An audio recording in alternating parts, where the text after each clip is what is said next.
अपुण्यात्मा यहां आके एकदम बात खटकती है कि ब्रह्मा विष्णु महेश की भी मृत्यु होती है, क्योंकि इस लोक वेद के आधार से हमारे को पवित्र हिंदू धर्म के अंदर इन नकली गुरुओं ने ये शास्त्र विरुद्ध और लोक वेद सुना के हमें भ्रमित कर रखा था कि ब्रह्मा विष्णु महेश अजर अमर है, सर्वेश्वर है, इनकी जन्म मृत्यु नहीं होती, इनके कोई माता पिता नहीं है, यही सारी सृष्टि के रचनहार हैं, यही सचिति और सृष्टि और संहार करते हैं, ये कुल मालिक है। अब हमें इतना मूर्ख बना रखा था उन मूर्ख गुरुओं ने, जिनको स्वयं कह का ज्ञान नहीं था, वो अपने सदग्रंथों से परिचित नहीं थे। पुण्यात्माओं, आध्यात्मिक गुरु जो होता है एक टीचर है, और टीचर को चाहिए कि वो अपने सिलेबस से ही ज्ञान बच्चों को बताए। हमारा सिलेबस है पवित्र पुराण, पवित्र चारों वेद, पवित्र श्रीमद् भगवत गीता जी, जो हिंदू धर्म के शास्त्र माने जाते हैं। वैसे तो ये सदग्रंथ किसी मजहब विशेष के नहीं है, ये उस समय रचे गए थे, उस समय श्री व्यास जी द्वारा लिखे गए थे जब कोई धर्म नहीं था, केवल मानव मात्र के कल्याणार्थ है। अब उन्हीं में आपको दिखाता है ये दास के ब्रह्मा विष्णु महेश स्वयं स्वीकार करते हमारी जन्म मृत्यु होती है, और इनके माता पिता भी हैं। अपनात्मा भक्ति करना और परमात्मा पाना कोई मुश्किल काम नहीं, कठिन कार्य नहीं है।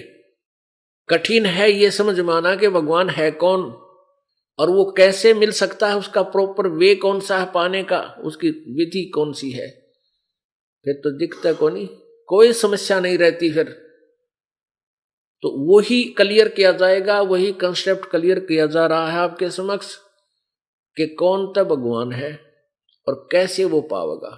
बस इन दो बातों को स्पष्ट करने के लिए, पुण्यात्माओं, इस अज्ञान रूप अंधकार को हटाने के लिए, इस लोक वेद से आपका पीछा छुटाने के लिए ढेर सारे प्रमाण और इतने लंबे चौड़े प्रवचन करने पड़ते हैं, जब जाके पुण्यात्मा के समझ में आती है। क्योंकि हमने अज्ञान गणा सुन रखा है, क्योंकि यहां ये दिखाना अति आवश्यक हो गया।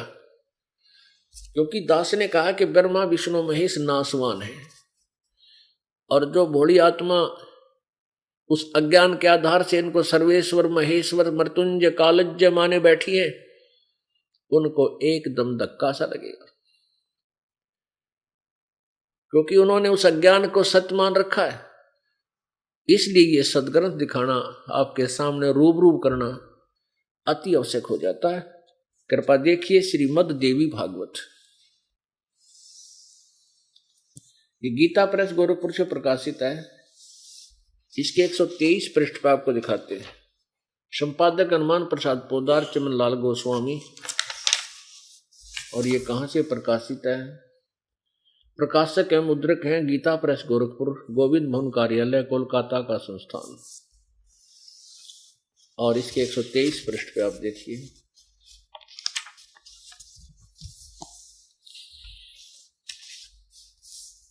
ये तीसरा स्कंद। अब भगवान विष्णु जी दुर्गा की महिमा कर रहे हैं, स्तुति कर रहे हैं।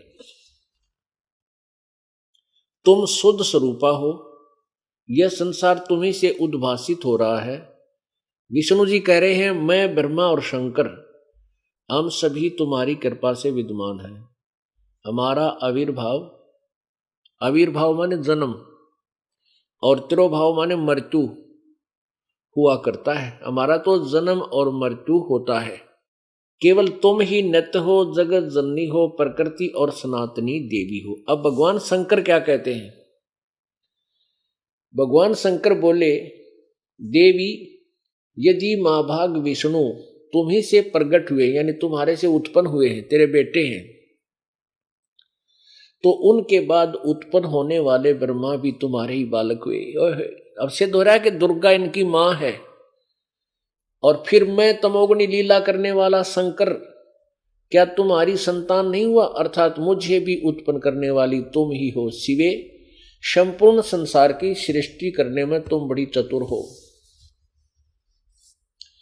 इस संसार की सृष्टि स्थिति और संहार में तुम्हारे गुण सदा समर्थ हैं।